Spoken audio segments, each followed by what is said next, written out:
Okay, let's get into it. Today we're doing a deep dive focused on just one source.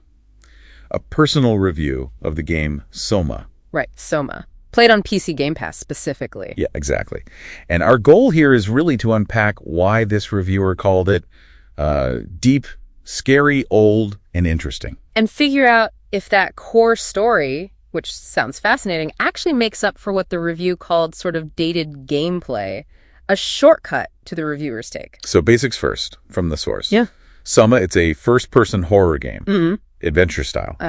But no shooting, right? It's all about stealth, hiding from enemies. And puzzles, finding items, that kind of thing. The reviewer apparently clocked it at about, 8.5 hours? Yeah, around there. And availability, it was on Game Pass, though maybe not right now, but it was an Epic Games freebie once. Oh, right. So maybe you're already on it. Could be.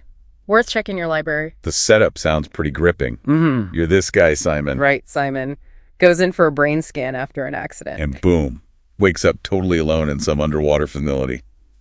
Creepy. Definitely. So the initial push is just figuring out, what is going on? Where am I? How do I get home? Exploration and survival.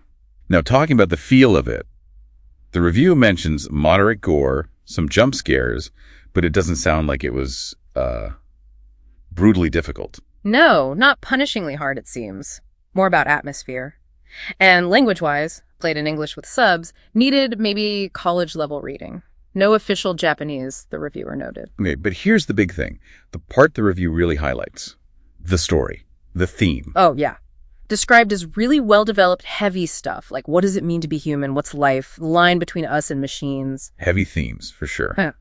And the horror setting isn't just window dressing, is it? The source says it actually enhances thinking about this stuff. Exactly. It forces you to confront it. It's not abstract philosophy. It's like immediate because you're in this terrifying place. The reviewer also seemed to connect with Simon, the main character, about his reactions, his confusion, his choices. Relatable. Yeah, his whole arc, how he grapples with everything, it pulls you in. And that atmosphere, dark, closed in, makes sense for horror. But the key thing the review pointed out was controlling Simon. That hesitation you feel making him walk forward, it's different than watching a movie. You feel kind of responsible. Adds a layer, definitely. Yeah. Oh, and the ending single, fixed ending. The reviewer liked it, but acknowledged, maybe not everyone would. Fair enough. Endings can be divisive. So story, theme, atmosphere, big positives, according to this source.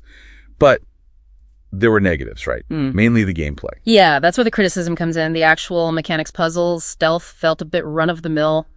Nothing particularly fresh or innovative, apparently. Like you've done it before in other games. Pretty much. And the stealth, once you got the hang of avoiding the enemies, it could get tedious. Less scary, more like just annoying obstacles sometime. Yeah, I can see that. And the H-Factor game's almost a decade old now. Right, so the graphics, the controls, they feel a bit dated. The review mentions the graphics can contribute to a certain kind of horror feel, but let's be honest, they also just look old.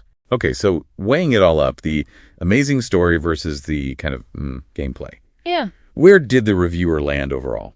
The verdict was pretty clear. The story is so strong, so unique, it mostly overcomes the gameplay issues. So the combination is key. The heavy theme, the horror context, and the fact it's a game you interact with. Exactly. That mix created something the reviewer found really memorable and impactful, despite the flaws. It wasn't just playing, it was engaging with big ideas. And a final interesting thought from the source. Choices. Even if they don't change the outcome, the choices you make kind of test you. Yeah, they reveal your own values, your own lines in the sand. The reviewer suggested playing it, if possible, to see for yourself. It really shows how powerful narrative can be in a game. Yeah. Elevating the whole thing. Definitely. Even if the mechanics aren't cutting edge. So the final thought for you listening. If our choices reflect who we are, even in a game, what does hearing about SOMA make you think about that line between life and machine? What part of this deep dive stands out most to you?